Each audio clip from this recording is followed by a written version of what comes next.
Bismillahirrahmanirrahim. Sirih junjung berhias indah. Sekacik pinang pembuka kata. Kami bertiga mulakan dengan bismillah.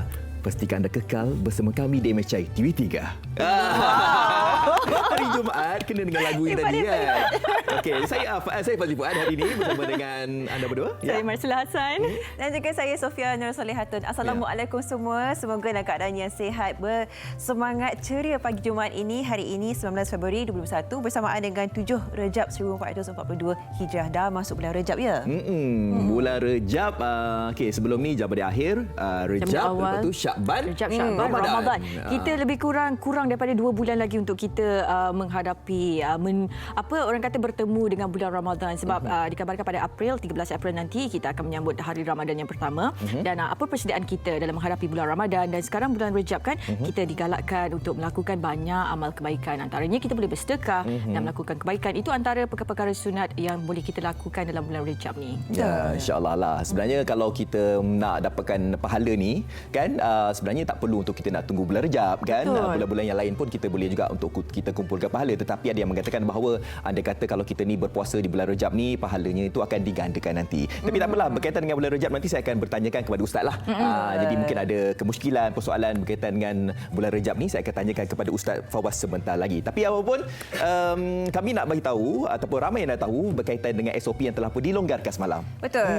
Setakat ini kita faham dan kita semua tahu bahawa Perintah Kawalan Pergerakan PKP masih berjalan di Selangor, wilayah Persekutuan Kuala Lumpur, Pulau Pinang dan juga Johor, dan kita semalam melihat sedikit sebanyak kelonggaran untuk memudahkan kita semua lagi kan. Betul. Antaranya adalah kemudahan untuk dine in, makan di tempat makan di restoran itu tanpa sebarang had lah. Maksudnya hadnya di situ adalah berikutan atau mengikut kapasiti meja makan dan sebagainya, dan jarak 1 meter dikekalkan. Dan sudah tentunya ini antara yang boleh diraikan oleh para peniaga makanan, sekurang-kurangnya dan sebagainya kan. Mereka boleh menarik nafas lega dengan kebenaran membenarkan lebih ramai pelanggan datang makan mengikut kapasiti meja makan yang ada di kedai makan tersebut. Dan selain daripada kebenaran untuk dine in, kerajaan juga semalam telah membenarkan untuk kebenaran menaiki kenderaan mengikut kapasiti tempat duduk penumpang. Jadi lepas ni ada, kerana sebelum ni ada yang beranggapan bahawa macam okey, 2 orang, kalau satu keluarga tu ada 5 orang, bagaimana untuk mereka keluar dalam pada satu masa yang sama. Jadi sekarang ini telah diberi kelonggaran untuk menaiki kenderaan dengan kapasiti yang dibenarkan. Tapi apa pun kita harapkan anda semua janganlah bila diberi kelonggaran seperti ini kita ambil mudah pula. Pentingnya untuk kita menjaga kawalan diri sebenarnya. Betul. Jadi berkaitan dengan kita boleh memuatkan contohlah kereta tu boleh memuatkan 5 orang.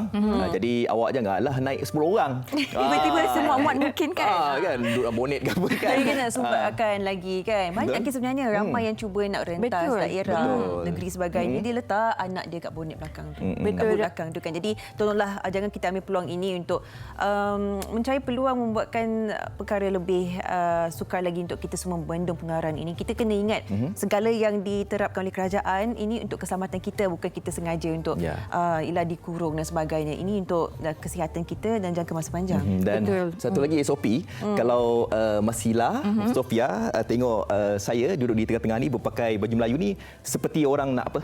Kenapa? Nak nikah kan? Nak nikah kan? Buta baju anda. Dia punya opening dia tu. Tak cerita lah. Ini bagi anda semua yang nak bernikah, bukan saya, tapi kepada mereka yang nak bernikah, SOP telah pun dilonggarkan sedikit lah. Kalau sebelum ni mungkin nak bernikah tak boleh dekat masjid dan sebagainya, tetapi anda di kawasan yang berada di kawasan PKP ni dah boleh dah bernikah di masjid ataupun di pejabat agama, tetapi maksimumnya 20 orang, tapi tak termasuklah Tok Kadi dan sebagainya.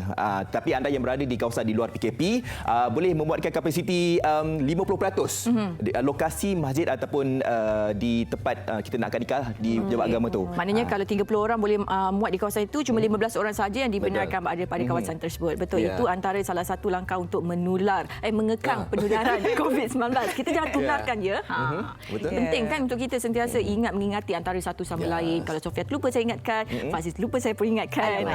Saling kita mengingatkan. Dan saya pun nak ingatkan hari Jumaat, Kongko Adam yang mana nak solat Jumaat Jumaat dah pun dibenarkan, ada tempat yang telah pun dibenarkan, contohnya macam kat Perlis. Bermula hari ini pun seawal subuh tadi dah boleh dah untuk kita nak buat aktiviti untuk kita mengimarahkan masjid ataupun surau di Perlis. Jadi anda semua yang mungkin berada di kawasan PKP pun kena lihatlah kawasan yang berdekatan dengan anda untuk anda menunaikan solat masjid, tetapi kita masih lagi ada SOP lah. Contohnya kalau anda nak pergi ke solat Jumaat nanti, kena ambil sembahyang siap-siap dekat rumah dulu. Lepas tu kena bawa sejadah. Itu ada SOP yang kita harus lakukan kalau kita nak menunaikan solat Jumaat pada hari ini. Itulah dia kan, segala kita lakukan sekarang semua memang ada SOP. Kan kita hidup dengan norma baru sekarang. Nak tak nak kita kena ikut segala SOP yang telah ditetapkan ini demi kebaikan kita semua juga. Tak dilupakan jugalah bagi mungkin pelajar SPM. Betul. Kan hari besar tu akan datang hari Isnin ini. SPM buat apa? Jangan tanya soalan ni.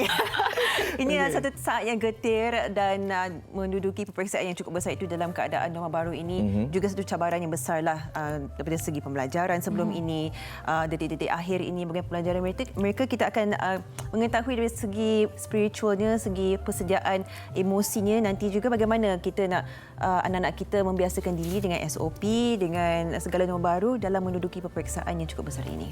Itu antara perkongsian yang akan kita kongsikan pada hari ini, dan nanti kita juga akan memperincikan kepada anda. Kita akan bercakap mengenai sekarang kalau perasan kan cuaca panas. Betul. Cuaca panas ini disebabkan adalah peralihan monsun timur laut, dan cuaca ini dijangka akan berakhir pada pertengahan bulan Mac nanti. Apa pun banyak perkara yang kita boleh orang kata tu saling mengingati ketika cuaca panas, di antaranya bagaimana tips untuk kita menjimatkan tenaga elektrik, dan juga pelbagai risiko yang kita perlu berhadapan ketika cuaca panas, contohnya haiwan berbisa dan sebagainya. Itu nanti kita akan perincikan bersama dengan Ketua Pengarah Jabatan Meteorologi Malaysia. Tapi apa kata kita kongsikan dulu perkembangan yang ada di akhbar utama hari ini. Okey, baik, saya nak mulakan dengan berita harian pada hari ini. Berita bergambarnya seperti mana yang anda semua dapat saksikan. Ini ada wajah bekas isteri Perdana Menteri kita, iaitu Datin Seri Rosmah Mansor, di mana akhbar yang dipaparkan di berita harian di muka surat depannya, Rosmah pilih untuk membela diri dari kandang saksi. Jadi anda boleh bacakan di muka surat 8 dan juga 9 berkaitan dengan cerita ini. Saya bacakan sikit ya. Mahkamah Tinggi semalam mengarahkan Datin Seri Rosmah Mansor untuk membela diri atas 3 tuduhan rasuah mengorbitkan projek pembekalan tenaga solar hybrid bernilai 1.25 bilion ringgit kepada 369 buah sekolah di Sarawak selepas mendapati pihak pendakwaan berjaya untuk membuktikan kes prima facie terhadapnya, dan pembicaraan kes ditetapkan selama 9 hari bermula 9 Jun ini, dan Rosmah untuk kes ini memilih untuk membela diri dengan memberi keterangan dari kandang saksi. Jadi anda boleh baca di muka surat 8 dan juga 9. Jadi andai kata Datin Seri Rosmah Mansor disabitkan kesalahan, beliau boleh dihukum penjara maksimum 20 tahun dan denda tidak kurang 5 kali ganda jumlah atau nilai suapan bernilai RM10,000 mengikut mana yang lebih tinggi jika sabit kesalahan. Jadi anda boleh bacakan berita penuhnya di berita harian di muka surat 8 dan juga 9. Saya teruskan ya. Ya, silakan. Di mana? Baik, saya teruskan di NST, di Ministry External. Ini berkenaan dengan apa yang terpapar di halaman utama. Relaxing restrictions. Kita melihat masih angka yang cukup tinggi di negeri Selangor. Dan so tentunya ini antara yang perlu dilakukan juga untuk meneruskan perintah kawalan pergerakan. Tapi itulah kita sebutkan tadi, antara yang telah pun dilonggarkan sedikit sebanyak untuk kemudahan kita semua yang meneruskan ialah segala bisnes perusahaan dan sebagainya. Rules on dining eateries, vehicle passenger limits and wedding solemnisation in MCO states are eased even more in Selangor as it continues to see a record of 1,000 cases and so on. Dan di halaman dari kedua dan ketiga ada perinciannya mengatakan bahawa setiap satu kelonggaran ini mempunyai tata cara yang tertentulah. Contohnya di kedai makan dan sebagainya perlu ada jarak 1 meter, perlu kita masih mematuhi, dan bagi mereka yang menjadi pengusaha premis itu, tolonglah jaga segala SOP ini, jangan kita sewenang-wenangnya lupakan, kondom-kondom buat terlupa SOP dan sebagainya, kerana anda boleh dikenakan denda. Bukan denda yang kita risaukan, tetapi ini adalah antara implikasi kalau mereka datang ke kedai anda untuk makan dan sebagainya, dan sekiranya terdapat sebarang jangkitan dan kita tidak ingini perkara ini berlaku, anda bertanggungjawab dan kita semua bertanggungjawab untuk memastikan ini dapat dibendung. Dan itulah dia antara yang boleh kita kongsikan hari ini, antara yang telah pun dilonggarkan sedikit sebanyak untuk kemudahan kita. Kita juga ingin menjangkau sedikit melihat apakah perkembangan angka COVID-19 terkini setakat setakat semalam. Diumumkan telah pun terdapatnya 2,712 kes dilaporkan dan Selangor kekal mencatatkan kes yang tertinggi dengan 1,013 kes, diikuti oleh Johor sebanyak 426 kes dan Kuala Lumpur dengan 212 kes. 5,320 kes sembuh telah pun dilaporkan. Ini antara gambaran pecahan ataupun taburan kes di seluruh negara anda lihat paparan ini. Dan begitu saja, antara yang dicatatkan semalam juga kes kematian yang tertinggi setakat ini di negara kita dengan 25 kes kematian. Dan apa yang sangat merisaukan ataupun agak sedih untuk kita umumkan di sini adalah seorang kanak-kanak perempuan berusia 3 tahun dan seorang wanita berusia 100 tahun antara kes kematian yang dilaporkan setakat semalam. Jadi ini antara perincian profilnya.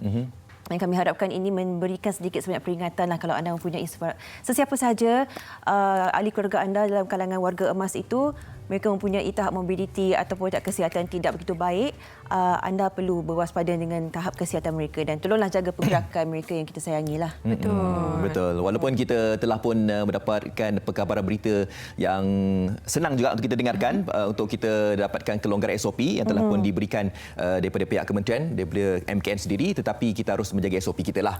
Dan perlu diingatkan bahawa SOP ini telah pun dilonggarkan dan tidak mustahil ianya akan ditarik balik sekiranya berlaku kes yang mendadak di kawasan yang berdekatan dengan anda ataupun kawasan-kawasan negeri. Sekarang ni kawasan yang PKP ialah kita Selangor, KL, Penang, Johor kan. Dan tak mustahil negeri-negeri PKPB yang sekarang ini mungkin macam happy sikitlah kan. Tak mustahil kalau ada berlaku peningkatan, mungkin negeri-negeri tersebut akan masuk dalam kategori PKP. Jangan terlampau meraikan sangatlah. Betul. Dan kita tak nak jadi penyumbang kepada peningkatan angka kes positif COVID-19. Apa pun yang pentingnya kawalan diri, hati-hati, jaga keluarga tersayang, jaga diri sendiri dan pastikan kita tidak menularkan wabak COVID-19. Baik, kita nak teruskan perkongsian di Harian Metro. Ini mengenai penyamun stem di mana perinciannya ada di halaman kelima.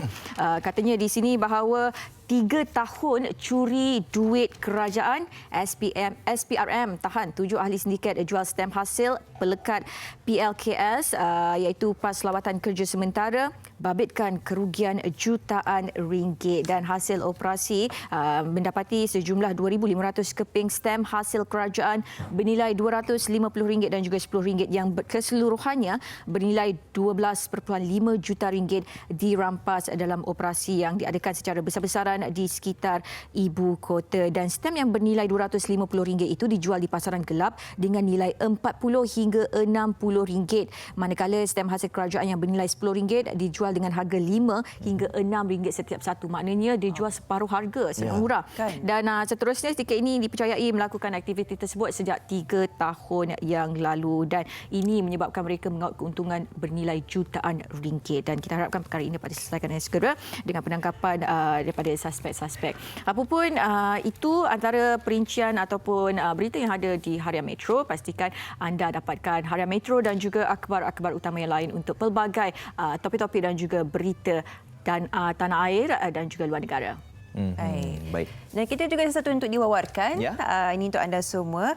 Berkenaan dengan EPU, teknologi dan digital adalah masa hadapan kita dalam dunia yang pantas berubah. Adakah kita semua telah pun bersedia? Anda boleh saksikan pelancaran My Digital yang dipancarkan langsung pada hari ini, Jumaat 19 Februari 2021 bersama pada 9 pagi hanya di www.epu.gov.my. Ini antara peluang yang boleh kita lihatlah dalam dunia yang semakin berubah ini dengan keadaan pandemik dan sebagainya. Keadaan ekonomi digital itulah sesuatu yang perlu kita lihat juga. Betul. Kalau sekarang ini kalau yang ramai yang terkesan disebabkan yang mana mungkin dibuang kerja kan. Jadi mungkin sekarang ini mungkin boleh duduk seketika untuk kita fikirkan masa depan, tetapi masa depan itu harus sekarang ini ke arah teknologi digital. Jadi sekarang ini semuanya teknologi digital lah. Pendigitalan lah semuanya. Tapi cerita pasal digitalan ni kan sebelum ini murid-murid yang mana nak belajar kena guna digital, kena guna internet dan sebagainya. Tapi alhamdulillah selepas dilancarkan Didik TV dekat NTV 7, ramai yang menarik nafas lega apabila yang mana tak ada internet, tak ada akses mobile dan sebagainya, mereka boleh menonton Didik TV ni. Tetapi ramai juga yang apply ataupun memohon untuk menjadi tenaga pengajar di dalam Didik TV, termasuk selebriti kita. Kan? Jadi apapun kita nantikah siapa yang akan jadi tenaga pengajar dalam Didik TV di NTV 7. Baik, kita nak berhenti pada seketika. Banyak lagi kisah menarik. Akan kami berikan kepada anda semua pastinya di MHI TV3. Kepentingan jarak sosial dalam pencegahan COVID-19. Jarak sosial merupakan satu cara yang berkesan untuk memutuskan rantaian penyebaran COVID-19. Bagaimana anda boleh melakukannya? Membuat pembelian atas talian seperti barang keperluan, makanan dan membuat pembayaran atas talian seperti bil, utility dan pinjaman bank.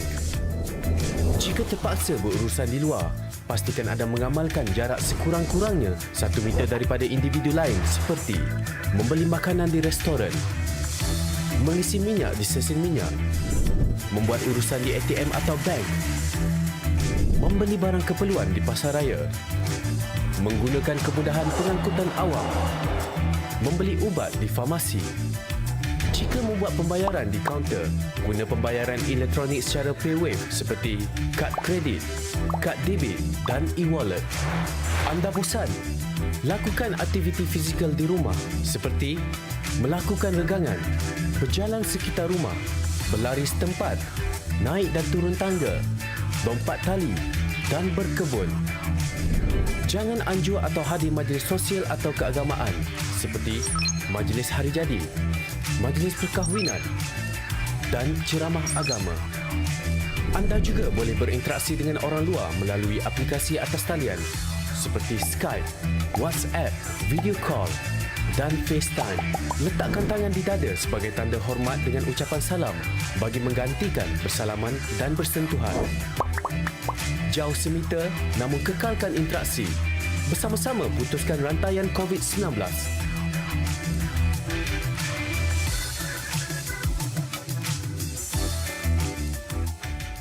Okey, baik. Kembali lagi pastinya di MHI bersama dengan saya Fazli Fuad. Baik, seperti mana yang saya katakan di awalnya tadi, kita nak bercakap berkenaan dengan keistimewaan bulan Rejab ini. Dan Alhamdulillah, 1 Rejab tempoh hari berlaku pada hari jadi saya. Alhamdulillah 13 Februari dan Alhamdulillah ramai juga di antara kita yang menyambut 1 Rejab itu dengan berpuasa sunat. Jadi kita nak tahulah, mungkin ada perkara-perkara yang mungkin kita terlepas pandang kan berkaitan dengan keistimewaan fadilat bulan Rejab ini. Jadi dengan itu, saya nak bersama dengan Ustaz Fawaz Fazil, salah seorang daripada pendakwah yang terkenal untuk bercakap berkenaan dengan keistimewaan bulan Rejab ni. Assalamualaikum Ustaz. Waalaikumsalam warahmatullahi. Apa khabar? Sihat ke? Alhamdulillah, anak dekat sini sihat sahaja dan saya harapkan pakaian putih hari ni. Wah, ni biru laut. Oh, biru. Okey, baik. Baik Ustaz, kita nak bercakap berkenaan dengan bulan Rejab ini. Jadi ramai di antara kita yang mungkin telah pun mengetahui keistimewaan bulan Rejab ni, tapi dari pandangan sisi Ustaz Fawaz sendiri, keistimewaan fadilat bulan Rejab ini. Silakan Ustaz. Ya, bismillahirrahmanirrahim. Pada penonton MHI yang dikasihi sekalian, sebenarnya bulan Rejab ini dia bulan yang ada keistimewaan dari sudut nas Quran, ya. Iaitu bulan yang diharamkan peperangan, yang digandakan dosa kalau kita melakukan jenayah, yang disebut oleh Allah sebagai arba'atu ashhur, yang adalah bulan haram. Daripada 12 bulan ini ada 4 bulan yang dibesarkan dosanya di situ, di antaranya adalah bulan Rejab. Dan keistimewaan dari sudut fadilat, yang lain tidak wujud hadis-hadis yang sahih sebenarnya, ya, yang menentukan seperti bulan Syaban puasa hari-hari tertentu. Namun memang ulama menggalakkan berdasarkan hadis-hadis yang dhaif, hari apa puasa pun tak apa. Jadi tidak perlu ada di sana penentuan determine day ataupun hari untuk kita nak kata hari ini hari yang terbaik dapat pahala. Tak ada hadis-hadis yang kuat. Cuma adalah fadail yang menggalakkan kita melakukan amal ibadat. Tak kiralah puasa ke, sedekah ke. Jadi kita buatlah apa saja. Mudah-mudahan dengan berkat bulan Rejab ini digandakan pahala kita. Tapi tidak ada yang dikatakan buat macam ni dapat macam ni, buat macam ni dapat macam ni. Tidak sabit kata Ibnu Hajar hadis-hadis yang sahih. Tetapi ulama tetap menggalakkan. Kerana apa? Bulan itu bulan yang sangat agung. Bulan yang diharamkan oleh Allah Subhanahu Wa Taala berperang. Sehingga kan kata ulama, kalau siapa yang bunuh pada bulan ini boleh digandakan dendanya.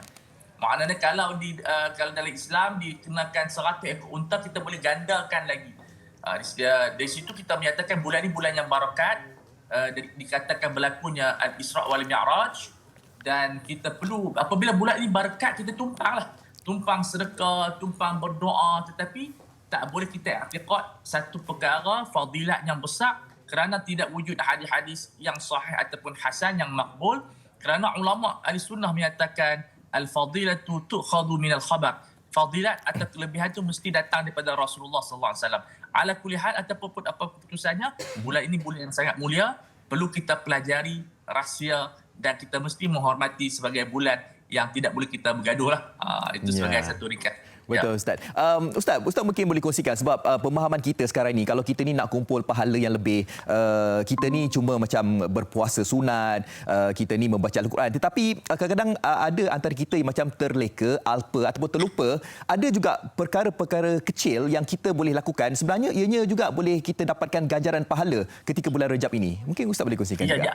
Ya, di antaranya kita menolong fuqara.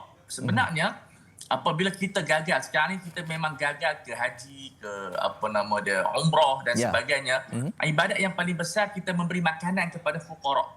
Sekarang ni memang fuqara bertambah. Kalau kita tengok, saya laporan daripada zakat Selangor dulu, dia orang kata yang daftar 60,000, sekarang ni mencecah 100,000. So maknanya bagi orang yang boleh mempercepatkan zakat, dia orang boleh mempercepatkan zakat. Bila dia orang tengok akaun syarikat stable, maksud dia perniagaan pun okey, kita tengok dalam sebelum haul dah cukup pun kita boleh bagi zakat awal, dan insya-Allah mudah-mudahan pahala itu besar. Jadi itu di antara benda. Yang kedua adalah hubungan silaturahim. Hubungan silaturahim sangat penting. Nabi Muhammad sallallahu alaihi wasallam bersabda di penghujung hayatnya, banyak orang sebut hadis yang tidak kuat, iaitu Nabi berpesan penghujung hidup Nabi, iaitu as-salah. Tidak sabit sembahyang ini daripada kitab-kitab yang sahih, daripada Kutubus Sittah, Kutubus Tis'ah ataupun Bukhari dan Muslim. Yang ada dalam Ibnu Hibban ialah arhamakum. Hubungan silaturahim. Itu yang kita nak tekankan, hubungan silaturahim, kerana itu merupakan wasiat yang antara terakhir baginda sallallahu alaihi wasallam kepada umatnya, bukannya sembahyang. Sembahyang memanglah wasiat yang ada dalam Quran dan ada yang lain. Tetapi penghujung nafas Nabi Muhammad sallallahu alaihi wasallam itu adalah hubungan silaturahim. Itu yang kita boleh. Orang nampak macam biasa, kadang-kadang mungkin kita wish mak kita, adik-beradik kita, orang kata di antara salah satu tanda-tanda kejayaan, dia ada 100 resepi kejayaan. Tapi tak ada cerita kat sini lah. Masa kita sempit, kita sebut satu saja. Kita telefon orang yang kita lama tak telefon tanpa ada sebab. Bukan sebab bisnes, bukan sebab apa-apa, saja nak telefon. Dan itu di antara rahsia kejayaan orang yang berjaya. Dia selalu buat kejutan untuk call orang yang disayangi. Ya, betul. Itu mungkin antara perkara yang mungkin kita boleh amalkan, ya, yang mungkin kita terlepas pandang. Ustaz, sebenarnya kalau kita nak melakukan perkara-perkara sunat ini, kadang-kadang kita ni macam susah juga untuk kita buat. Sebab apa? Sebab kita ni kadang-kadang tidak ada istiqamah yang kuat lah. Jadi Ustaz mungkin boleh kongsikan bagaimana untuk kita mengekalkan istiqamah kita dalam pada kita ni banyak urusan-urusan seharian yang kita nak jalankan sepanjang kehidupan kita ni, Ustaz. Kita perlu kepada jadual. If you fail to plan, you plan to fail. Kehidupan kita ni perlu ada jadual. Mesti diprogramkan. Maknanya kita nak buat hari ni sembahyang sunat duha berapa? 2, 4, 6. Sebab kalau kita nak dapat benda yang besar daripada Allah, kita kena usaha sedikit lah. Kadang-kadang kita nak minta doa pada Allah, tapi usaha kita tu kecil sangat. Kita sembahyang 2 rakaat. Bukan kata tak boleh 2 rakaat, tapi no pain, no gain lah. Kita upkan sikit. Kalau sedekah di masjid itu kita upkan sikit. Jadi di antara benda-benda yang sebegitu, bila kita ada harapan yang besar daripada Allah, itu yang akan menjadikan kita istiqamah. So kita mesti ada harapan yang besar. Kerana kalau kita tidak ada harapan, macam kita ni macam angan-angan terlampau sempit, angan-angan terlampau kecil, kita tak istiqamah. Tapi kalau kita macam nak satu pengharapan yang besar, cita-cita yang tinggi, dia akan mendorongkan kita istiqamah. So yang pertama, bina harapan. Yang kedua, minta doa kepada Allah supaya Allah permudahkan urusan. Sebab benda apa pun, kalau Allah permudahkan urusan, jadi mudah. Okey, yang ketiga, kita kena berkawan dengan orang istiqamah. Kawan sangat penting. Tapi kalau orang kena kata kawan dengan orang loy, dia pun loy. Loy ni maksud dia lembab. Kita pun akan jadi lembab. Sebab manusia ni seperti angin. Dia mudah influence. Dia mudah terkesan dengan orang. Kalau dia kata kawan orang malas, aku ni memang daripada dulu malas, kita akan seronok. Sebab malas ni satu benda yang seronok. Tetapi berakhir dengan penyesalan. Rajin ini benda yang tak seronok, tapi berakhir dengan kegembiraan. So Tuhan buat sistem ni dia berlawanan. Rajin tak seronok, tapi natijah dia pada gembira. Malas seronok, tapi natijahnya kesedihan. So bila kita tengok 3 benda ni, insya-Allah kita dapat istiqamah. Kerana apa, istiqamah ni adalah jalan yang sangat penting dalam kehidupan kita. Betul. Tidak ada orang yang berjaya dalam kehidupan melainkan dia istiqamah dalam kerjaya dia, ibadat dan juga dunia dia.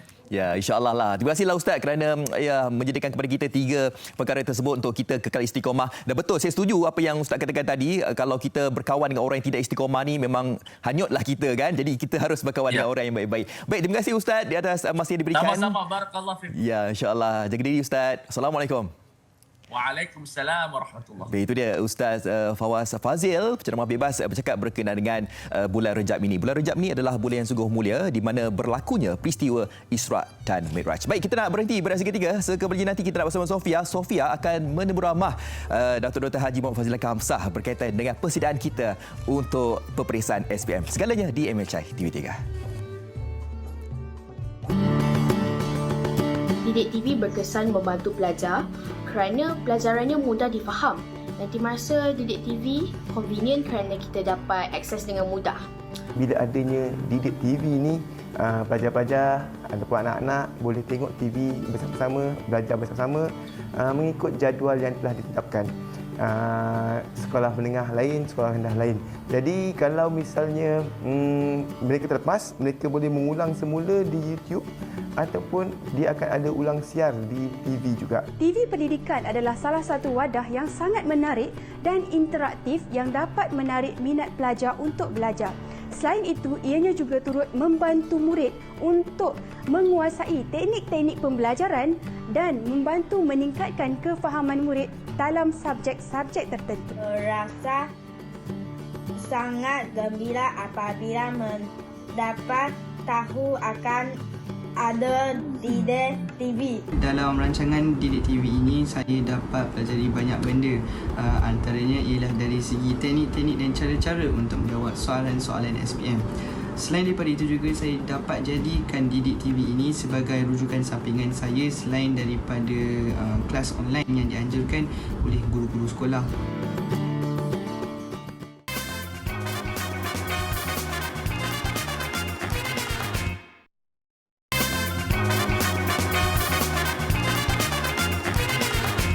Terima kasih kerana masih setia bersama kami di Malaysia hari ini, dan sudah tentunya di segmen kali ini kita ingin mendalami bagaimana sebenarnya persediaan kita bersempena dengan persediaan penceritaan terakhir menuju ke SPM 2020. Dan kita bersama dengan tetamu saya menerusi panggilan video Dr. Haji Muhammad Fazlillah Kamsah, seorang perunding motivasi yang sangat dikenali semua. Assalamualaikum Datuk. Waalaikumsalam warahmatullahi wabarakatuh. Apa khabar? Sihat Sofia ya? Alhamdulillah, saya sihat. Alhamdulillah. Alhamdulillah. Baik, Datuk, mungkin kita nak mulakan perbincangan kita. Mungkin kita nak melihat mungkin programming atau bagaimana kita nak memprogramkan minda kita supaya dalam keadaan kita memecut ke arah SPM ini, ibu bapa sama ada anak-anak juga tidak merasakan terlampau tertekan. Bagaimana itu, Datuk? Ya, ini yang penting sekali sebab sekarang ini dah katakan tu injury time untuk mereka. Persediaan dalam SPM dari ujung-ujung. So yang paling penting betul kata Sofia tadi, dia kena suasana tu ya. Suasana rumah tangga kena tenteram, kena aman. Jadi sebab yang akan mempengaruhi anak-anak di saat-saat ini adalah emosi mereka dan suasana dan aura yang dipancarkan oleh mak ayah kena sangat-sangat positif agar mereka tenang untuk dapat buat persediaan yang paling excellent, terbaik dalam masa saat-saat terakhir ini. Jadi kalau bolehlah, kalau boleh, walaupun kita biasanya tukar langsir waktu hari raya, kalau ada langsir lama, stok lama tu tak payah beli baru. Di stok lama tu tukar langsir, rearrange rearrange apa nama dia punya rumah supaya cantik, ada perubahan. Bila ada perubahan, mood baru. Mood baru. Dan kalau boleh meja tempat mereka belajar tu, kalau boleh biarlah menghadap kiblat. Untuk orang Islam, meja tempat mereka ulang kaji menghadap kiblat, ada sunnahnya, dapat tenang dan lebih bersedia untuk kata orang tu mengulang kaji di saat-saat terakhir insya-Allah. Baik. Datuk ada sebutkan itu antara secara fizikal je untuk penglihatan kita lebih tenang dan sebagainya untuk anak-anak dan sebagainya. Tapi bila Datuk sebutkan aura kita tu sebagai ibu dan bapa, kita kan kadang-kadang kita kan manusia biasa, kadang-kadang ibu bapa pun rasa tertekan, gelisah dan sebagainya. Bagaimana kita tak menyampaikan aura itu kepada anak-anak yang kemudiannya membuatkan mereka merasakan gelisah juga? Kepercayaan kepada anak-anak tu bagaimana? Itu betul. Itu penting sangat tu ya. Sebab sebenarnya ini yang kadang-kadang mak ayah terlepas pandang. Apa yang mak ayah fikir tu, ya, sama ada fikir secara dalaman pun, dia akan keluar dalam bentuk gelombang dan akan sampai kepada anak-anak. Kalau mak bapak risau, mak ayah risau, maka kerisauan itu akan sampai pada anak walaupun tidak terucap. Jadi sekarang ni suasana rumah tangga kena penuh, kena tenang. So bila mak ayah risau, mak ayah terus angkat tangan dan berdoa lah. Mak ayah terus berdoa untuk membunuh kerisauan itu dan anak-anak akan lebih tenang. Satu. Itu sebabnya saya teringat satu pesan ustaz-ustaz kita. Barang siapa yang masuk, ni hadis sebenarnya, barang siapa masuk rumah dengan bismillah dan qul huwallah, ya, al-ikhlas, maka penghuni rumah dan jiran-jirannya terhindar dari kemiskinan. Miskin harta benda, miskin ketenangan, miskin kasih sayang. Jadi kalau boleh semua orang, mak, ayah, anak-anak masuk rumah dengan bismillah, qul huwallah, senyum, assalamualaikum, masuk kaki kanan. Itu sebagai asbab untuk membentuk ketenangan, ya, dalam rumah tangga. Dan ingat, ya, jangan ada marah-marah waktu ni lah. Mak ayah berkorban, adik-beradik berkorban. Jangan marah-marah, jangan langsung terfikir atau tersebut perkataan-perkataan negatif. Yang kau ni kenapa malas ke, apa ni bodoh ke, dah dekat exam pun kau ni. Jangan marah, ya, jangan cakap yang bukan-bukan. Ini akan merosakkan aura dalam rumah tangga itu. Dan kalau boleh, ini dia. Ya, kalau untuk berketenangan rumah tangga, rupanya kalau ikut color terapi, warna hijau, warna kuning bagus. Warna hijau tenang, warna kuning ceria, ya. Warna biru kasih sayang. Sebenarnya sengaja tu abah, saya pakai baju biru sengaja, ya. Agak tenang. Dan latar belakang coklat. Rupanya warna coklat bawa ketenangan, ya. Tapi kalau bilik belajar jangan warna coklat, ni cepat tidur. Cepat tidur, cepat mengantuk. Ya, warna juga memegang peranan lah juga, kan, Datuk? Datuk, kita bercakap berkenaan menguruskan kebimbangan, stres, tekanan sebagai seorang pelajar, sebagai seorang anak, kan? Mungkin ibu bapa dah melakukan segala apa yang perlu untuk membuatkan mereka mempunyai keadaan yang kondusif, tetapi dalamannya bagi anak-anak itu rasa tertekan, pembelajaran atas talian, dalam talian sebelum ini yang sukar dan sebagainya. Bagaimana anak-anak itu boleh fokus pada tempoh yang getir ini, Datuk? Itu kritikal, soalan kritikalnya sebenarnya. So, sebenarnya bila seorang bertanya pada Hasan Al-Basri, ya, saya ni selalu gaduh, stres, ya, selalu gaduh dengan suami setiap waktu, solat taubat, istighfar. Ya, saya ni kadang banyak masalah, hutang dan stres, solat taubat dan istighfar. Jadi rumusan kepada pertanyaan dan jawapan itu, bahawa bila anak-anak ni stres ataupun mak ayah pun rasa risau, maka solusi yang paling kritikal, yang paling simple ialah solat taubat dan istighfar. Bila mak ayah dan anak-anak solat taubat dan istighfar, maka titik-titik hitam kat dalam hati mereka akan gugur, dosa-dosa itu, maka akan datang ketenangan. Sebab kalbu, hati mengawal fikiran. Itu solat taubat dan istighfar sangat penting. Sebenarnya saya suruh tadi tu, kalau boleh anak-anak masa belajar menghadap ke kiblat. Kalau untuk orang Islam, menghadap ke kiblat, sebab bila kita menghadap ke kiblat, itu satu sunnah, maka ayon dalam badan dan ayon kat dalam bumi ni selari, maka dia akan tenang. Mudah fokus, mudah tenang. Dua. Yang ketiganya, untuk dapat keberkatan ilmu daripada guru-guru yang mengajar, ramai mak ayah terlupa pesan, doakan guru-guru kamu. Semua guru, baik yang Islam dan bukan Islam, doakan guru-guru kamu agar ilmu yang cikgu ajar berkat, maka kamu dapat untuk mengambil ilmu itu untuk jawab pertanyaan ataupun untuk digunakan dalam kehidupan. Ya? Dan tiga. Yang keempatnya, ini dia. Bila kita sebagai anak yang stres ni, kita doakan kawan-kawan kita untuk tenang, untuk dapat belajar, untuk fokus, untuk cemerlang. Apa yang kita doakan kawan-kawan, dalam keadaan kawan tak tahu, diaminkan malaikat. Dan malaikat akan doakan kita pula. Ini semua kita tahu, tapi kadang terlepas pandang dan tak buat. Jadi doakan kawan-kawan untuk tenang dan sama-sama cemerlang, maka malaikat aminkan dan doakan anak kita. Jadi itu satu penting sangat, dan masa inilah mak ayah gunakan dia punya senjata dia, sebab doa mak ayah terangkat hijab. Jadi mak ayah kalau boleh nak berpuasa sunat sekarang. Ya, nak berdoa sembahyang malam sekarang, duha sekarang, ya, untuk bantu anak-anak untuk dapat ketenangan. Itulah yang saya sebut tadi. Kalau boleh rangsangan, jangan, it's okay, you have done your best. Sekarang ni tengah last minute, jangan risau, dan beri peran pada anak. Oleh kerana kamu dah cuba sedaya upaya, apapun result yang kamu dapat nanti, mak dan ayah akan redha, mereka akan tenang, insya-Allah. Insya-Allah. Baik, Datuk. Kita bercakap berkenaan ialah tak kiralah serajin mana, sebijak mana seseorang itu. Pastinya setiap kita ni, masa kita belajar dulu pun, Datuk, pastinya ada mempunyai satu subjek atau topik yang kita tidak begitu baik ataupun lemah sedikit sebanyak, bagaimana kita nak mengekalkan istiqamah kita untuk terus belajar dan bukan terus give up ataupun menyerahkanlah sebab kita tak cukup mungkin uji kaji, tak cukup belajar menelaah dalam topik tertentu tu. Bagaimana sebagai anak tu kita tak mudah give up terus tak nak jawab peperiksaan ni, macam mana tu Datuk? Itu dia betul. Itu betulnya sebab saya pun dulu ada satu subjek yang saya cukup lemah iaitu fiziks. Fiziks yang saya lemah. Yang lain semua saya skor. Fizik ada masalah sikit. Rupanya ini namanya unconscious belief ya. Artinya sesuatu perkara yang dalam kepala kita ni menghalang kita. Aku memang ada masalah dengan advance. Aku memang ada masalah dengan fizik. Ya, jadi dia ada kata untuk barrier ada. So di sinilah kata insya-Allah ya, walaupun aku ada masalah dulu dengan fizik tetapi insya-Allah aku dah buat yang sepatutnya. Itu sebabnya bila kita mula doakan guru-guru, doakan guru fizik. Ya, bila kita doakan cikgu fizik, maka ilmu yang cikgu ajar jadi berkat. Keberkatan itu yang menyebabkan kita mampu untuk mengambil ilmu itu untuk menjawab soalan, untuk gunakan ilmu itu. Ini keberkatan ya, sebab bila kita doakan guru. Itu satu perkara lah. Dan cakap ya, sekarang ni dah tidak ada masa untuk kita risau ke negatif ke, tak ada masa dah. So sekarang aku kena cuba terbaik mungkin dan mudah-mudahan dengan usaha aku yang ada dan cara aku berfikir yang positif ya, dan aku telah doakan guru-guru aku, doakan kawan-kawan, maka apa-apa sebabnya disebut oleh ulama tuntas akal tawakal.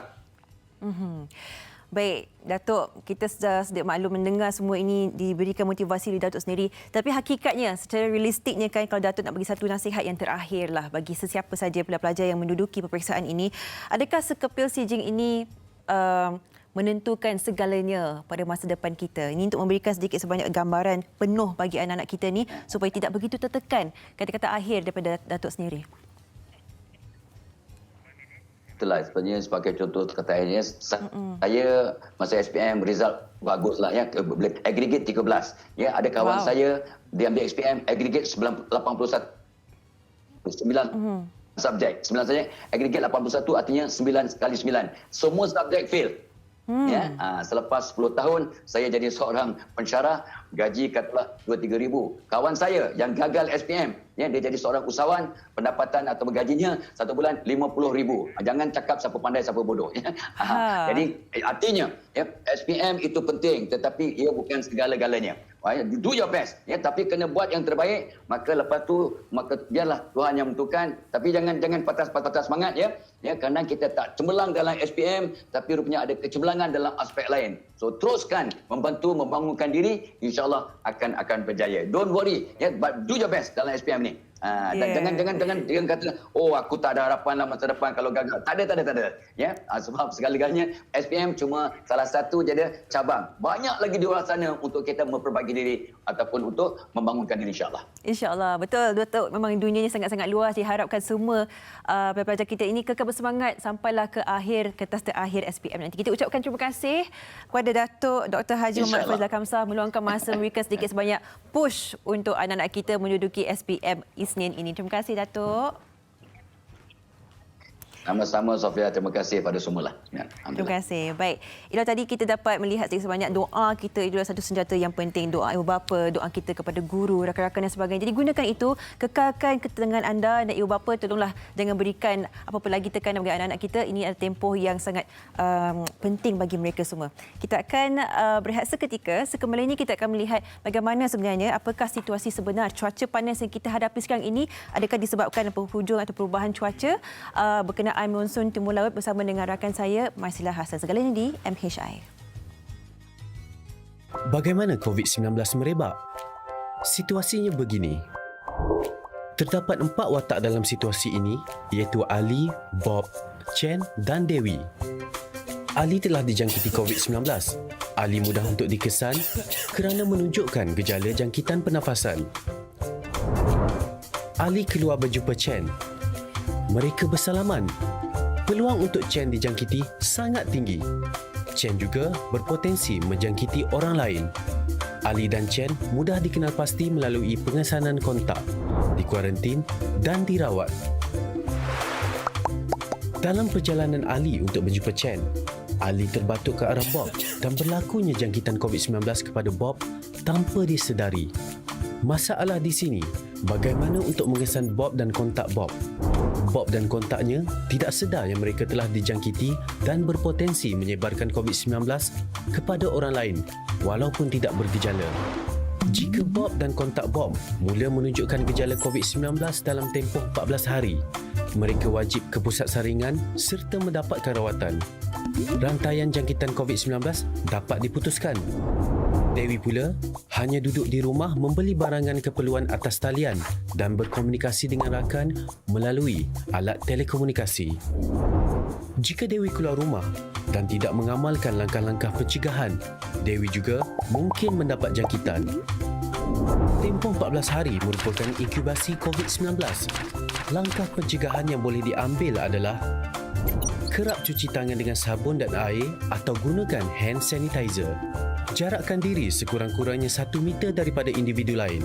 Hadkan interaksi dengan orang lain, termasuk ahli keluarga atau rakan. Langkah-langkah pencegahan adalah penting untuk memutuskan rantaian jangkitan COVID-19.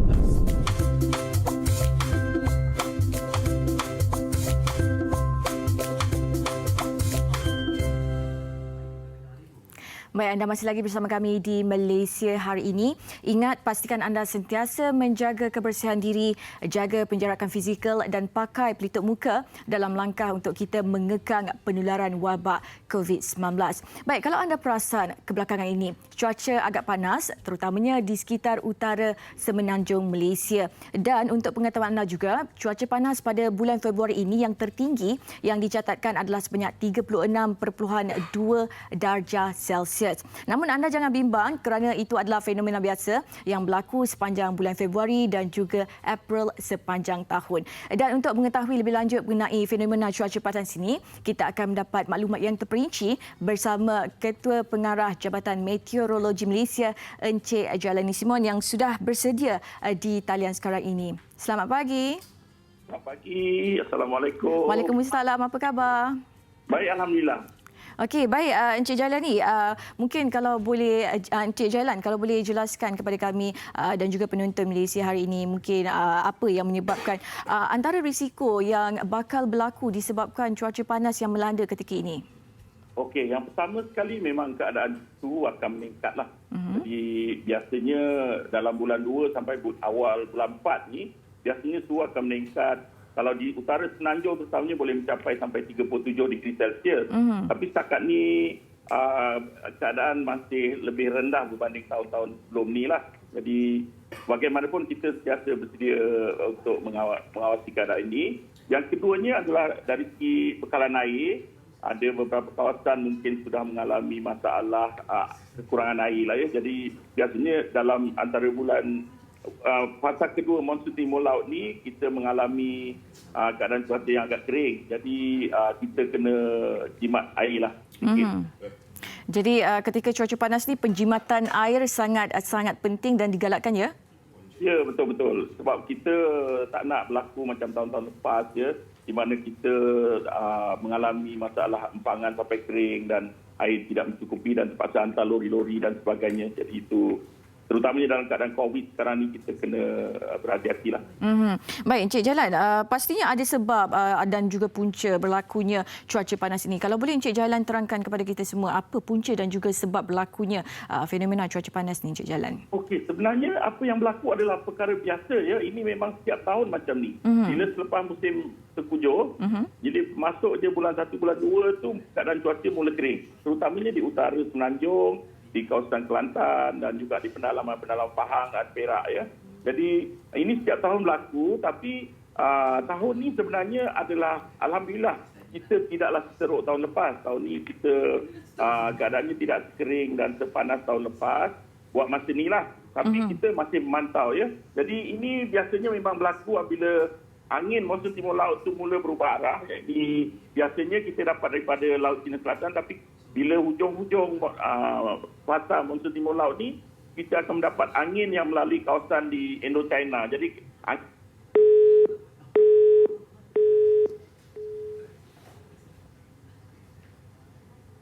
Baik, nampaknya kita ada sedikit masalah gangguan bersama dengan Ketua Pengarah Jabatan Meteorologi Malaysia, dan mungkin kita akan cuba dapatkan semula Encik Jailan Simon di talian, tapi sebelum tu kalau boleh nak kongsikan kepada anda semua, kita perlu sentiasa ingat dan baca mengenai tips-tips ketika berhadapan dengan cuaca panas ni. Kalau boleh kurangkan aktiviti pembakaran terbuka kerana ia boleh menyebabkan kebakaran berlaku, dan juga anda digalakkan untuk minum banyak air masak. Itu penting kerana cuaca yang panas kita boleh menghidratkan tubuh badan kita, dan juga apa yang penting untuk kita sentiasa kalau anda boleh melakukan penjimatan tenaga elektrik. Biasalah sebab cuaca panas kan sekarang, bagi rumah yang ada penghawa dingin itu pastinya bil akan tinggi kalau kita kerap memasang penghawa dingin, dan mungkin anda boleh memasang penghawa dingin beberapa jam sebelum anda masuk tidur dalam orang kata cara untuk kita menjimatkan penggunaan tenaga elektrik. Baik, kita nak berehat seketika. Nampaknya kita tidak dapat menghubungi Encik Jailan Simon, Ketua Pengarah Jabatan Meteorologi Malaysia, dan selepas ini kita akan bersama dengan jago pecut nombor 1 dunia yang mendapat julukan The Rocket Pocket Man, Azizul Hasni Awang. Pastikan anda terus setia bersama kami di Malaysia Hari Ini. Pendapat saya tentang didik TV yang disiarkan di televisyen ini amat baik kepada pelajar, terutamanya pelajar-pelajar yang sering mengalami masalah internet. Di samping itu, sekarang ini kita tidak dapat belajar secara bersemuka. Jadi dengan adanya didik TV ini, kita dapat belajar dan memperolehi teknik-teknik yang lebih baik daripada guru-guru pakar. Pembelajaran secara di rumah boleh dipantau oleh ibu bapa itu sendiri sebab pendidikan diberikan di TV, di kaca TV. Yang kedua, kelebihan didik TV ini ialah ianya mudah diakses kerana hanya perlu buka TV pada masa tertentu dan mudah untuk ditontonlah. Dia tidak memerlukan jaringan internet dan sebagainya. Dan untuk pengetahuan semua, didik TV ni ada di TV7, iaitu satu channel di mana available untuk semua jenis TV ataupun semua jenis plan. Bukan hanya ianya menyiarkan program berita pendidikan, tetapi ianya turut menyiarkan program berbentuk edutainment ataupun didik hibur yang saya pasti dapat menarik minat pelajar semua. Apapun, kami semua mendoakan agar didik TV ini akan dapat terus membantu anak-anak dari segi pembelajaran mereka. Saya suka menonton TV pendidikan sebab best. Banyak ilmu yang saya dapat. Saluran didik TV di NTV7 adalah inisiatif yang baiklah daripada pihak Media Prima dan juga Kerajaan Malaysia, terutamanya untuk membantu pelajar di kawasan yang kurang atau rendah atau susah mendapat rangkaian internet. Jadi ini satu usaha yang baiklah supaya mereka tidak terus keciciran.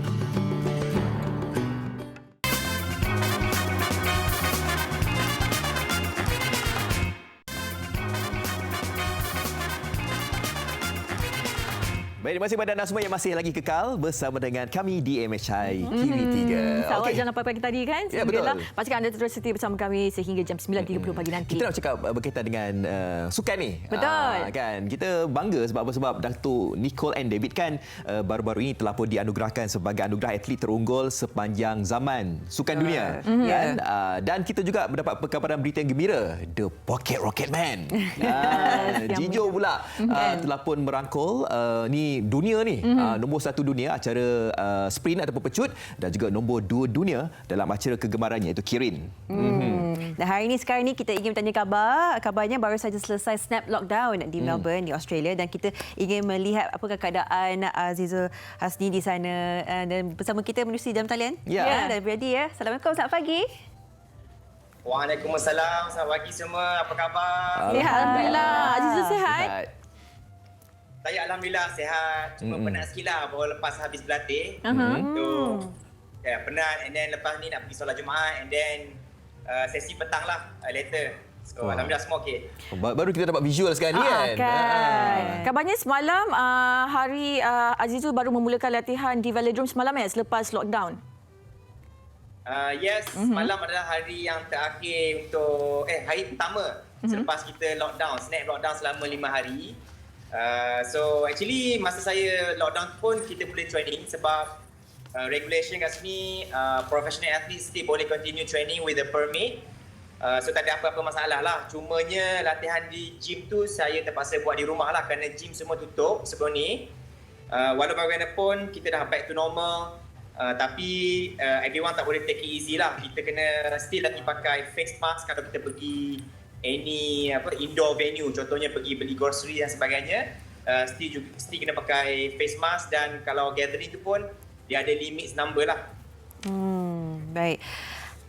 Tapi sebelum kita nak teruskan dengan soalan kita yang serius, kita ada satu bingkisan yang kita sediakan khas untuk Azizul sendirilah. Kita nak saksikan ini, Legacy The Pocket Rocketman. Mari kita saksikan.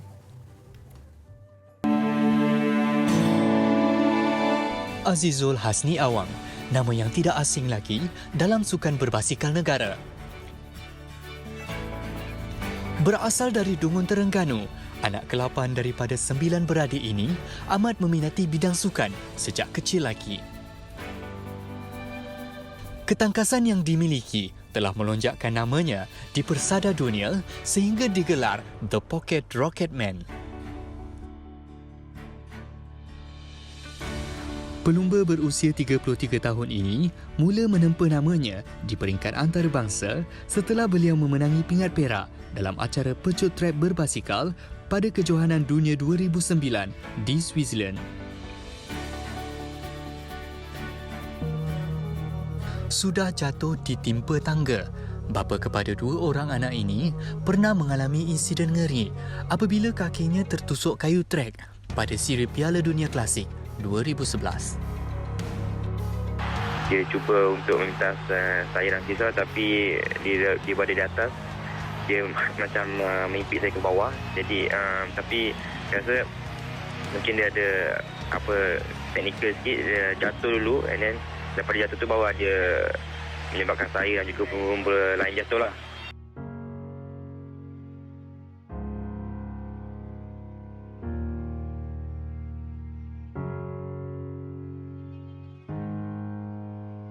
Peristiwa hitam dalam kerenya itu menjadi pembakar semangat buatnya dalam mencapai kejayaan bagi sukan berbasikal ini.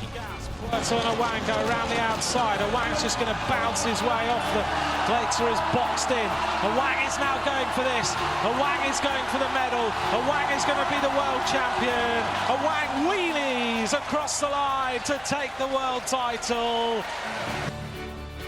Teruja dan gembira, itu yang dapat digambarkan apabila beliau berjaya mengalahkan pesaingnya dari Jepun, Yuka Wakimoto, pada tahun 2019 biarpun berdepan kesukaran ketika itu. Baru-baru ini, beliau menduduki kedudukan nombor 1 acara pecut individu dalam carta terkini yang dikeluarkan Persatuan Berbasikal Antarabangsa UCI. Kini, pelumba nombor 1 dunia ini berada di Melbourne, Australia bagi mengikuti latihan dan persiapan Sukan Olimpik Tokyo yang bakal berlangsung pada Julai depan.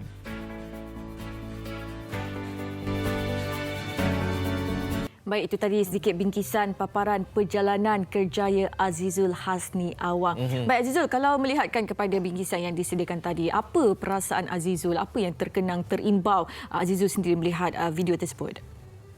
Oh, saya sebenarnya meremang bulu roma tengok ni. Saya rasa nak basikal pergi training balik. Baik. Thank you semua. Thank you semua itu memang terbaik, tapi bila tengok tu saya rasa macam saya punya emotion tu up and down lah. Saya rasa sepak, saya kata waktu saya crash tu saya rasa boleh rasa ada punya sakit dia tu balik. Saya ingat balik kan kesedihan dia tu. Lepas tu bila korang tunjuk balik video masa Hong Kong tu, saya punya mood naik balik. Saya dapat rasa, saya dapat ingat every second, every moment yang saya menang tu macam mana. Memang saya dapat rasa lah, waktu tu memang gembira. Tapi yang penting saya dapat tunjukkan yang mana ketika saya jatuh, at the very bottom of my career, tapi saya bangkit balik naik dan saya menang untuk menjadi juara dunia dalam acara basikal, di mana basikal ni bukanlah sukan bukan untuk orang Asia yang besar kecil lah, terutamanya macam saya ni kan. Saya dapat dominasi sukan yang biasanya didominate oleh pelumba Eropah yang saiznya jauh lebih besar saya. Kita melihat begitu banyak ekspresi Azizul tadi kan. Pastinya banyak detik momen yang telah pun dilalui oleh Azizul sendiri. Dan kita ketahui yang sekarang ni kita dah melalui pandemik agak lama dengan keadaan training, persediaan itu semua agak memang dah berubah pun pada ketika ini. Macam mana perasaan Azizul melalui hari-hari ini dalam persediaan untuk menuju ke Tokyo dengan keadaan pandemik yang masih ada ini? Adakah rasa macam ini juga salah satu cabaran besar untuk Azizul? Of course, seperti semua orang, pada awal-awal pandemik 19 itu melanda dunia, of course agak sukarlah buat kami semua. Sebab sebagai atlet, kita kena training everyday macam biasa. Kita punya rutin harian kita tu berubah completely kan. Tapi kita kena be adaptable. Saya dan coach, kita sit down together, kita buat balik program baru, lebih fleksibel dengan keadaan yang situasi masa ini. Dan tak lama lepas tu kita dapat rasakan sebenarnya walaupun kita diuji dengan cabaran COVID-19 ini, sebenarnya ianya memberi itu yang positif juga buat diri saya, di mana dalam proses the whole last year tu saya dapat meningkatkan prestasi saya ke tahap yang lebih baik lagi kerana saya ada masa untuk fokuskan kepada peningkatan otot ataupun masa math saya.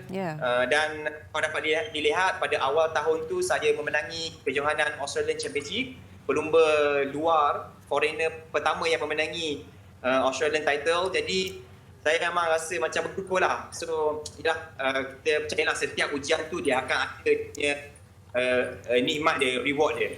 Ya, saya percaya ramai yang terinspirasi dengan kejayaan daripada Jijo ini sendiri. Ya, apabila berlaku kemalangan itu, ada di antara kita yang apabila berlaku kemalangan, mungkin kita ni akan rasa macam tidak mau bangkit, kan? Tetapi semangat kesukanan yang ditunjukkan oleh Jijo tu, saya rasa ramai yang menjadikan contoh. Jijo, mungkin boleh kongsikan sebab saya salah seorang daripada bukan atlet lah, tapi yang suka kan berbasikal.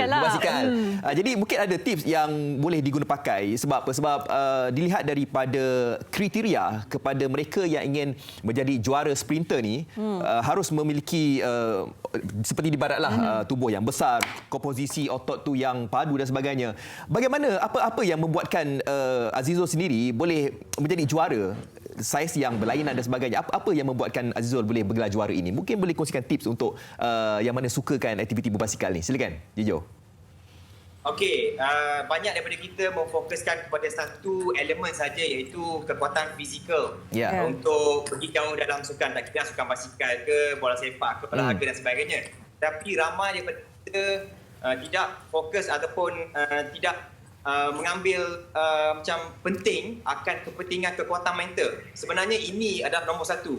Bagi saya, kejayaan saya selama ini adalah kerana kekuatan mental saya berada di tahap yang berbeza dengan atlet-atlet lain. Disebabkan kekuatan mental saya inilah yang menyebabkan saya boleh menampung kekurangan saya dari segi fizikal. Jadi kalau semua rakan-rakan atlet yang mengenali saya, mereka tahu saya memiliki kekuatan mental yang kuat, pemikiran dan perspektif saya juga berlainan. Kerana yang paling penting sekarang ni adalah kita punya self belief, kepercayaan kita untuk sesuatu perkara. Kalau kita percaya, maknanya dia punya first step tu maksudnya kita dah positif lah, kita dah boleh berjaya dah, kan? Kalau kita tidak percaya, maknanya langkah pertama tu pun kita dah gagal lah, sebab kita tak percaya kita boleh lakukan sesuatu. Dan yang keduanya, of course, dalam apa juga apa yang kita buat, mesti ada cabaran dia, dugaan dia, kita akan uji jatuh dan sebagainya. Waktu itulah paling penting untuk kita tak mudah give up. Sebab untuk berjaya dalam apa juga pekerjaan, kita akan merasai kepahitan, keperitan tu. So, kalau kita dapat go through of that particular ujian tu, insya-Allah kita dapat menikmat kejayaan tu di hadapan tu, insya-Allah.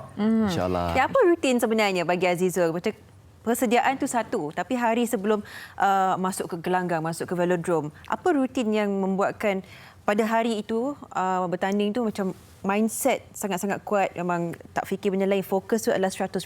Apa menjadi formula bagi Azizul? Okey, biasanya beberapa hari sebelum perlumbaan tu kita dah review video, kita dah ada plan taktik dan sebagainya lah. Tapi pada hari perlumbaan tu biasanya saya akan lebih tenangkan dirilah. Dan juga saya akan meletakkan diri saya ni dalam dunia yang berbeza. Saya akan berada dalam dunia saya je lah. So waktu tu apa pun yang berlaku di sekeliling saya ni tidak akan jadi faktor untuk mengganggu saya lah. Contohnya kalau di pertandingan tu saya ada penyokong ataupun tidak, itu tidak akan menjadi faktor sebab itu semua faktor luaran. Jadi saya berada di dunia saya ada imaginasi saya sendiri dan yang paling penting saya stick to the plan, saya fokus dan saya akan buat yang terbaik lah. Betul-betul saya akan cuba bayangkan diri saya ni memang the best in the world, saya lebih hebat daripada lawan saya, tapi at the same time saya masih lagi menghormati rakan-rakan pelumba dan cabaran lain. Tapi at the same time waktu tu saya memang apa macam orang cakap memang the monster lah compared to anybody else. Dengar tu, the monster. The monster itu yang Nampak, penting kita untuk nampak kita tu. kan.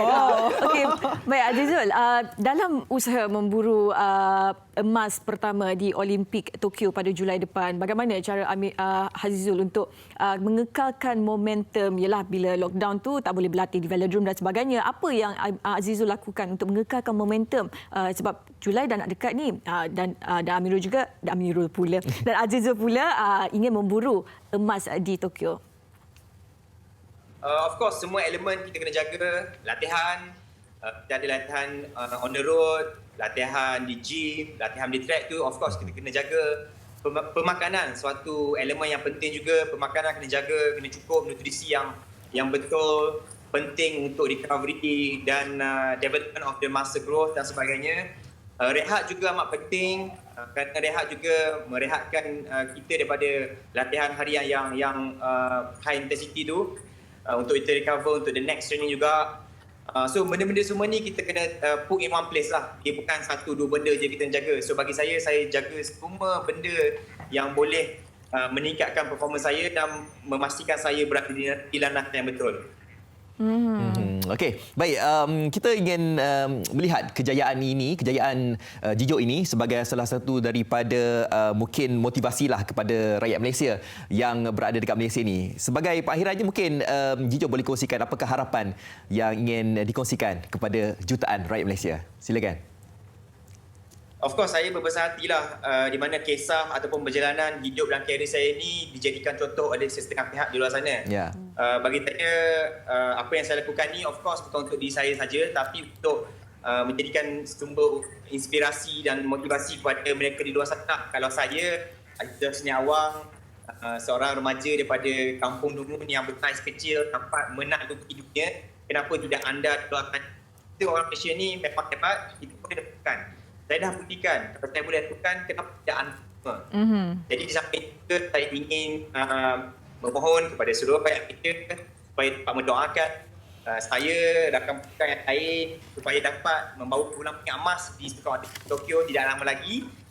Teruskan berdoa dan hopefully kejayaan akan jadi milik kita, insyaAllah. Amin, insyaAllah. Okey, jadi next race ni kejohanan kebangsaan Australia ni. Kita ramai yang ada kat sini. Wish you all the best ya, Jijo. Nanti. InsyaAllah, thank you semua. Thank you. Make us proud. Yeah. Baik. Itu dia Stay safe kat sana. Okey, itu dia. Azizul Hasni Awang sekarang ni dalam rangka persediaan lah menjelang Olimpik Tokyo nanti pada Julai nanti. Dan sekarang ni berada di Australia. Jadi kita harapkan bahawa akan ada kemenangan sebab bila kita menang ni ada momentum yang besar lah nanti kalau di peringkat lebih besar nanti. Dan kita harapkan kejayaan Azizul Hasni Awang ini menjadi pembangkit semangat untuk atlet-atlet muda di luar sana untuk lebih berjaya seperti Azizul Hasni Awang. Baik, kita nak berehat seketika dan sekembalinya nanti kita akan bersama dengan seorang penyanyi yang lama kita tak dengar kabarnya. Penyanyi yang lama bukan penyanyi lama Penyanyi yang sudah lama berada di industri dan lama juga kita tak dengar kabar dia. Ya, okey. Nak tahu siapa dia? Kekal bersama kami bertiga di MHI. Bagi saya, pandangan saya sebagai seorang pelajar dan juga seorang calon penentu SPM bagi tahun 2020, saya rasa ini merupakan langkah yang baik yang dilakukan oleh pihak KPM bagi terus cuba mendidik para pelajar yang tidak boleh bersemuka sekarang ini disebabkan pandemik COVID-19. Menerusi didik TV, terutama pelajar-pelajar yang akan mengambil peperiksaan SPM nanti, sudah tentu mereka akan memperoleh faedah daripadanya. Salah satu faedahnya adalah dapat membantu pelajar-pelajar cara-cara ataupun teknik untuk menjawab soalan dengan betul. Diharap peranan TV pendidikan dapat melangkaui batas sempadan dan juga kreativiti dalam penyampaian pengajaran dan pembelajaran. Kerana TV pendidikan kalau dari dahulu hingga kini seharusnya berlaku perubahan selaras dengan perkembangan zaman. Dengan terlaksananya program Didik TV ini, bagi saya sangat-sangat membantu kepada ramai pelajar yang mana pelajar-pelajar yang kurang kemampuan. Rancangan Didik TV ini amat bermanfaat dan efisien kerana para pelajar SPM dapat memperoleh tips-tips akhir daripada guru-guru seluruh Malaysia untuk menghadapi SPM pada minggu hadapan. Oleh itu, jadikan rancangan Didik TV ini sebagai satu alternatif untuk menjadi pembakar semangat kita untuk mencapai kejayaan. Ingat, yang bulat tidak datang bergolek, yang pimpin tidak datang melayang. Kejayaan milik kita. Kita boleh.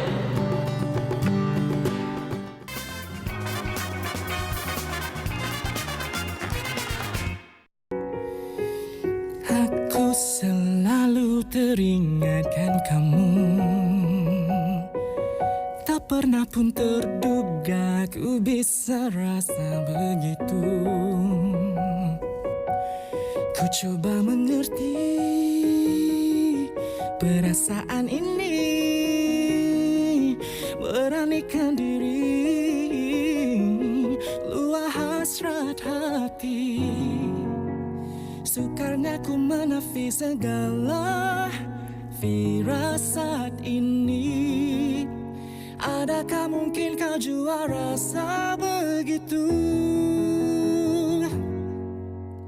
Kita telah janji untuk bersahabat dari dahulu, tapi kini ku tak sanggup lagi sembunyi yang sesungguhnya. Aku cinta kamu.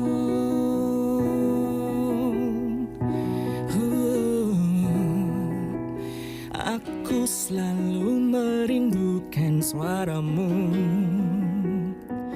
Walau berdekat ku lazim melayan celotehmu. Ku coba mengerti perasaan ini, beranikan diri, luah hasrat hati.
Tunjukkan adakah benar dia cintaku. Sukarnya ku menafi segala firasat ini. Wow, itulah dia hasrat daripada Hazami. Persembahan dari rumah ya. Meremah sampai ke sini. Fokusnya mantap. Itulah Itu saja. Bukan celah-celah orang. Betul. Azam ini bukan sebagai seorang penyanyi saja, malahan beliau salah seorang guru vokal. Kan? Jadi tak ada masalah lah nak menyanyi kat rumah, nak duduk ke, nak baring ke. Vokal tetap mantap. Okey, jadi kita terus saja bersama dengan Hazami. Assalamualaikum Hazami. Selamat pagi Hazami. Waalaikumsalam. Sihat? Alhamdulillah. Sihat ke? Alhamdulillah. Terima kasih. Okey. Apa tu nak tanya dekat Abang Hazami mengenai lagu Hasrat ni. Mungkin boleh ceritakanlah kepada kami semua mengenai Hasrat. Lama tak keluarkan single kan, terbaru. So Hasrat ni buatan yang terbaru daripada Hazami buat peminat. Apa sebenarnya Hasrat ni? Actually, saya keluar tiap-tiap tahun single. Dan bila orang cakap Abang Hazami mana single tak keluar, saya keluar setiap tahun. Cuma kadang-kadang saya ni malas nak promote. Jadi peminat cuma dengar di Spotify je lah kan kat situ. So lagu Hasrat berkenaan dengan cinta yang kita bukan kita lah. Satu orang ni dia pendam berdekat-dekat lamanya Dan cerita ini, lagu ni ada dia punya sebab dan proses meluahkan rasa hati dia, rasa cinta dia selepas berdekat-dekat. Maknanya kalau maknanya memendam rasa lama lah ni. Sebab yang itu kahwin dulu, yang ini kahwin dulu, lepas tu jodoh dia tak sampai lagi masa tu. Wow. Kalau nak cerita lebih panjang, ini bukan tentang saya, okey? Okey. Janganlah. Dan cuba dengar, mungkin ada yang pernah melalui benda macam ni. So saya sukakan yang Hazami bawakan real life story lah, penceritaan yang sebenarnya berlaku di sekeliling kita. Dan itu menjadi antara inspirasi dan membuatkan lagu itu lebih real lagi. Dan inilah antara yang apakah penerimaan peminat melihat atau mendengar hasil karya baru Hasrat ini, Hazami?